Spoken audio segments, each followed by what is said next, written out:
Hello everyone, welcome to our channel. Myself Srishti Agarwal. एक बार फिर से स्वागत है आप सभी का स्कूल राज थ्योरी में, जहां पर मैं लेकर आई थी आपके प्रयास क्लास 4 to 5 सब्जेक्ट इंग्लिश की वर्कबुक का complete solution.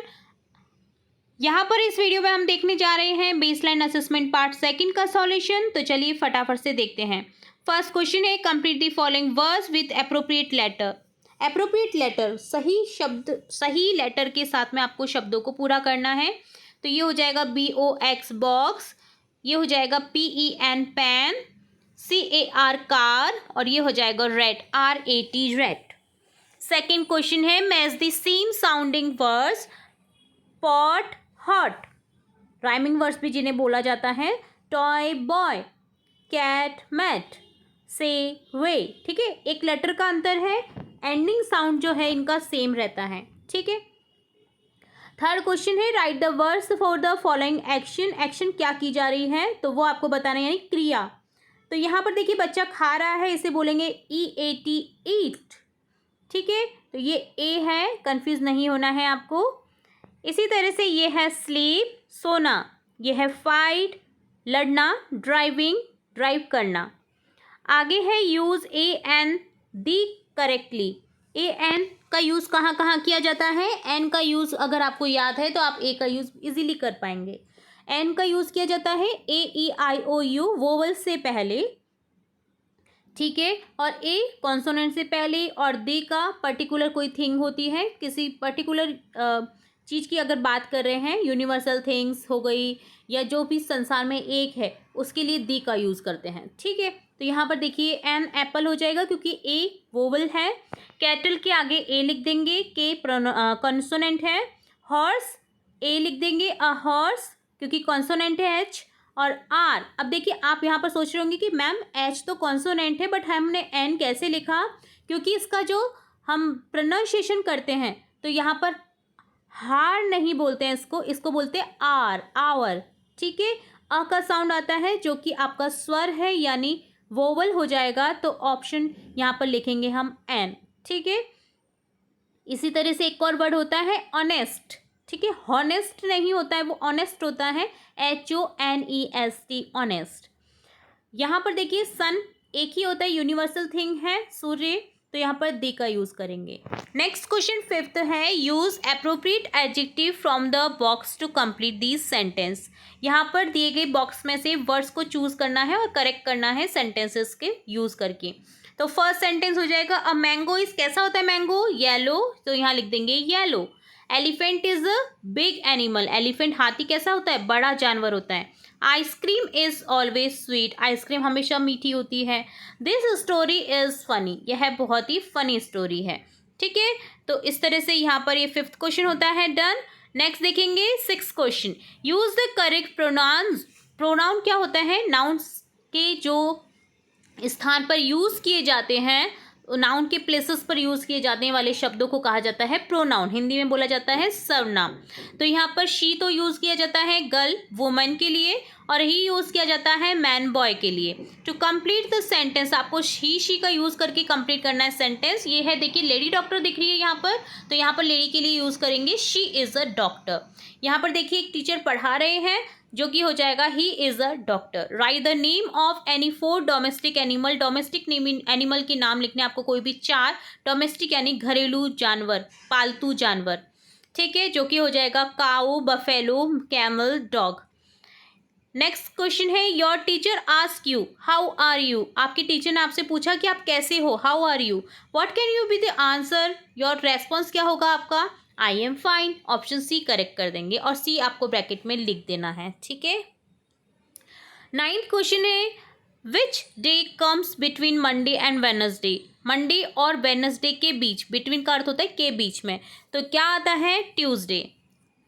Which month comes after September, after के बाद में, सेप्टेम्बर के बाद में कौन सा मंथ आता है? अक्टूबर।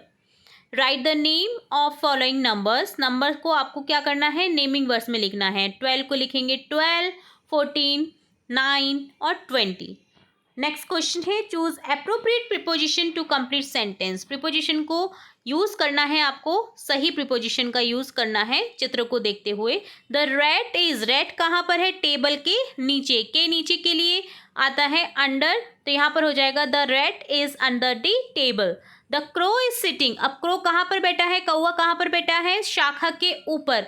तो टच करते हुए कोई भी वस्तु अगर ऊपर होती है तो उसके लिए यूज़ किया जाता है जो आपका प्रीपोजिशन होता है वो ऑन, ठीक है, स्पर्श करते हुए। तो यहाँ पर हो जाएगा the crow is sitting on a branch, एक कौवा बैठ रहा है ब्रांच पर। द बॉय इज सिटिंग, यहाँ पर देखिए बॉय कहाँ पर है, बॉल्स के बीच, दो के बीच में यूज़ किया जाता है बिटवीन का यूज़, तो यहाँ पर हो जाएगा बिटवीन टू बॉल्स, ठीक है। बॉय जो है वो बैठा है दो बॉल्स के मध्य के बीच में। द बर्ड इज फ्लाइंग, क्या हो जाएगा यहाँ पर, बर्ड क्या है, उड़ रहा है। अब बॉक्स के ऊपर उड़ रहा है, टच नहीं हो रहा है, देखिए बॉक्स के ऊपर उड़ रहा है ना, बॉक्स के ऊपर उड़ रहा है बर्ड, तो यहाँ पर के ऊपर के लिए हो जाएगा अबव। अगर कोई जो थिंग्स हैं वो टच नहीं कर रही हैं तो उसके लिए यूज़ करते हैं हम प्रीपोजिशन अबव का, ठीक है। नेक्स्ट क्वेश्चन है label the picture given below, यहाँ पर एक पिक्चर दी गई है डॉग की। अब आपको लेबल करना है कि इसकी क्या क्या चीज़ें हैं। देखिए टंग दिख रहा है, ये आई है, ये टेल है पूंछ, और ये है leg. Right two things that you can do and two things that you can not, आपको लिखना है कोई भी दो चीज़ें जो आप कर सकते हैं और दो चीज़ें जो नहीं कर सकते। जैसे आई कैन ईट, मैं खा सकता हूँ, आई कैन ड्रिंक, मैं पी सकता हूँ, आई कैन नॉट फाइट, मैं लड़ नहीं सकता, आई कैन नॉट मिसबिहेव, मैं गलत बिहेवियर नहीं कर सकता। Choose the correct helping verb to complete these sentences, helping verb का यूज़ करते हुए आपको सेंटेंसेस को कंप्लीट करना है। तो हो जाएगा यहाँ पर I am going on a vacation, I के साथ में हमेशा एम का यूज़ करते हैं। तोसिया ब्लैंक ईटिंग द मैंगो, अब तोसिया सिंगल है, सिंगुलर है, तो यहाँ पर देखिए आई तो है नहीं तो एम हट जाएगा, आर हट जाएगा क्योंकि सिंगुलर है, तो सिंगुलर के लिए यूज़ करेंगे हम एक वचन के लिए इज़ का। तोसिया इज़ ईटिंग द मैंगो, तोसिया खा रही है एक आम। द फॉक्स, अब फॉक्स के लिए यूज़ करेंगे एक है क्योंकि इसके लिए यूज़ करेंगे वॉज का, ठीक है। अगर दो होते तो वर का यूज़ होता, पास्ट फॉर्म में है ये हेल्पिंग वर्ब, तो ये हो जाएगा the fox was very hungry, जो लोमड़ी थी वो काफ़ी भूखी थी। दे ब्लैंक स्टूडेंट्स, अब वे क्या हैं, स्टूडेंट्स है, विद्यार्थी हैं, क्योंकि काफ़ी सारे हैं तो यहाँ पर यूज़ करेंगे वर का। दे वर स्टूडेंट्स, वे स्टूडेंट्स थे, क्योंकि ये पास्ट फॉर्म में है। पास्ट फॉर्म में हेल्पिंग वर्ब होती है वॉज वर, प्रेजेंट टेंस की हेल्पिंग वर्ब होती है इज एम आर, और फ्यूचर टेंस की होती है शैल will. Look at the picture given below and answer the following question, right 4 things that you can spot in the picture. ये आपको picture दी गई है, आपको क्या क्या दिखाई दे रहा है, आपको कोई 4 चीज़ें बतानी है। जैसे बाइनोकुलर्स, दूरबीन जो है वो दिख रही है, ट्रीज दिख रहे हैं, लॉग दिख रहा है पेड़ के, इसी तरह से देखिए पेड़ का लॉग दिख रहा है आपको, अगर आपको समझ नहीं आया तो ये लॉग होता है, पेड़ का जो डंठल होता है बड़ा सारा उसको बोलते हैं लॉग, ठीक है। और वाटर दिख रहा है, देखिए एक पॉन्ड दिख रहा है, तो यहाँ पर ये 4 चीज़ें हैं, आप लिख सकते हैं कोई भी और भी जो चीज़ें आपको दिखाई दे रही है, ग्रास है, बर्ड है, वो आप लिख सकते हैं। Right 2 sentence about the picture, 2 sentence लिखने आपको इस पिक्चर से रिलेटेड, जो कि हो जाएगा the bird is flying in the sky, जो बर्ड है वो स्काई में, आसमान में उड़ रहा है। और N owl is sitting on a tree, एक उल्लू है वो पेड़ के ऊपर बैठा है, ठीक है। तो इस तरह से आपको ये करना था। नेक्स्ट क्वेश्चन है right 2 lines about your self, आपके बारे में आपको 2 लाइन बतानी है, लिखनी है। तो यहाँ पर लिखेंगे I am studying in class 5th, मैं क्लास 5th में पढ़ रही हूँ या पढ़ रहा हूँ। I am love to come school daily, मुझे स्कूल आना पसंद है डेली। अगला है एक पैसेज जिसे रीड करेंगे और दिए गए क्वेश्चन को सॉल्व करेंगे। Priya went to the park outside her home, उसके बाहर जो पार्क था घर के बाहर उसमें जाती है। She saw a very beautiful butterfly, ये पास्ट फॉर्म में है पूरी स्टोरी, तो इससे पास्ट फॉर्म में हम देखेंगे सुनेंगे। तो उसने देखा एक बहुत ही सुंदर तितली को। The butterfly was blue and yellow in colour, जो तितली थी वो ब्लू और येलो कलर की थी। It was sitting on a rose, वो रोज़ के ऊपर बैठी। She went near the rose, वो रोज के पास जाती है, गुलाब के पास जाती है। एंड सॉ 4 मोर बटरफ्लाइज, तो उसने देखा 4 और बटरफ्लाई को। वन बटरफ्लाई वॉज ब्लैक, एक बटरफ्लाई थी ब्लैक काली, and white, black and white, एक वाइट सफ़ेद और काली थी। She wanted to touch it, वो उसे टच करना चाहती थी, बट इट फ्लू अवे, वो उड़ जाती है। This made Priya jump a little, और इस कारण से प्रिया थोड़ी सी जंप करती है उसको पकड़ने के लिए। द बटरफ्लाई वेंट, बटरफ्लाई चली जाती है, and sat under a tree, tree के नीचे बैठ जाती है। Priya ran after it but could not catch it, Priya उसके पीछे भागती है कि तितली के पीछे भागती है, बट वो उसे कैच नहीं कर पाती। अब क्वेश्चन है, what were the colour of the butterfly, colour क्या थे बटरफ्लाई का, blue and yellow. Where did the butterfly fly away and sit?